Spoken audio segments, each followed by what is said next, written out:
Hello everyone, on this video I'm going to show you how we can insert line breaks inside of our letter editor. As an example, here on my user PRD, I have all these normally open contacts, so there are so many conditions that I have to scroll through my screen to see all the result.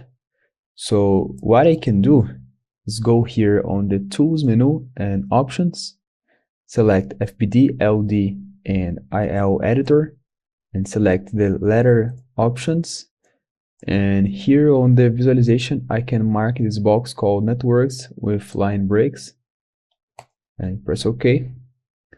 Now I can see all my conditions that I've put it on my single network without the need to scroll through my screen.